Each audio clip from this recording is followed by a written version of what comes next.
Here we go. Jonathan Brooks. Tell us about Jonathan Brooks.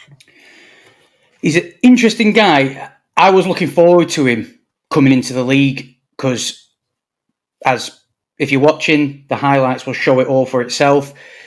Very explosive, good at creating his space, cutting through gaps, making holes himself, making plays, extending the play.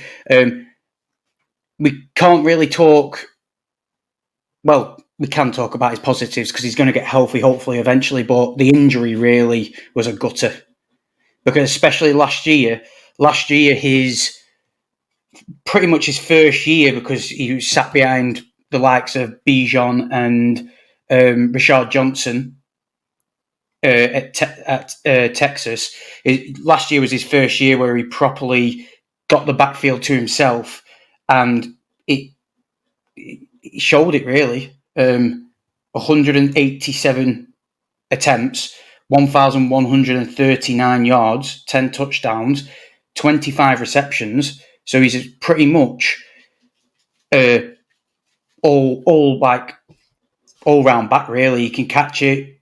He's proven he can do a bit of everything.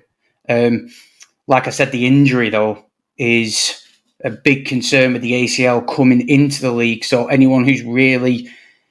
If we put it into context for the OrkneyBowl, if he's darted around and you've had a really good draft and he's darting around at them later rounds where you're a bit like, who do I pick up?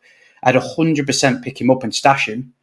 But I think it's going to take him at least half a year because from what I read, he's apparently going to be ready to go. But people need to remember, like, it's an ACL. Look at Javonte Williams last year.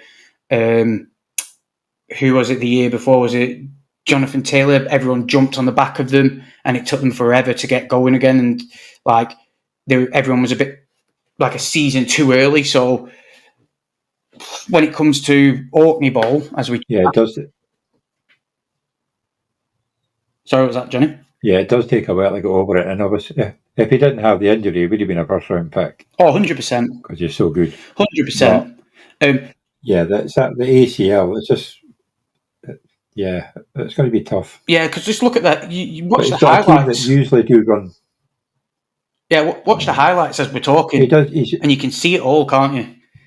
Yeah, and Carolina, you know, they are usually a good running team. Can make Hubbard look good, and Sanders did bugger all last year. So I think Hubbard will probably he'll do well until Brooks comes in. If it's even if it's the latter half of the season, he'll probably still be the number one running back in that team.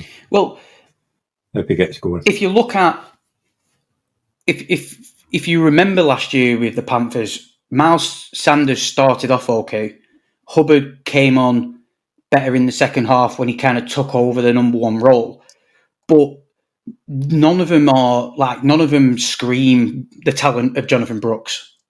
They just aren't. If he comes back and manages to get back from the ACL, and relatively, even if he's like 80% whilst he builds up like playing time and things like that, I think he takes them over pretty quickly. It just really depends how he bounces back from that ACL, because I remember it was a nasty injury when he went down.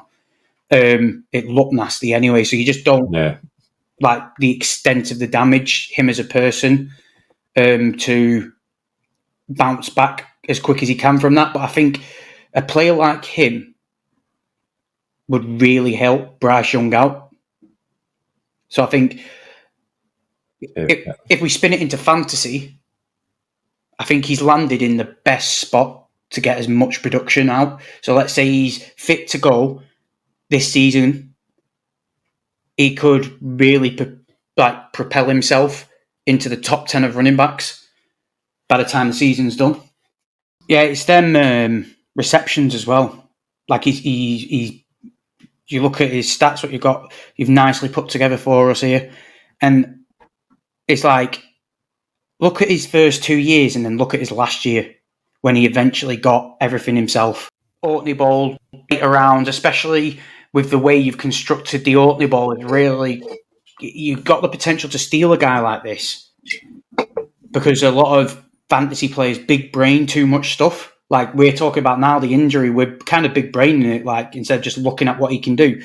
But with them IDP players, the defensive players you've put in there, and then everyone forgets about the tight end premium you've put in there as well. A player like Jonathan Brooks might fall at a point where you're like, I'm kind of just picking top names here, and he might be there, and it's like, take a punt on him. It could be the best player you picked. Also, he could end up being the top 12 running back in the league by the end of the year. Yeah, definitely. If he's fit. Top 8 if he's really fit and he's ready for near enough to start the season. But even if it's halfway through the season, the way he runs, he should be one of the top 12 with OrkneyBowl scoring. We'll be able to check that one and look back at the end of the season. But he's that good. Yeah, as long as he can stay fit.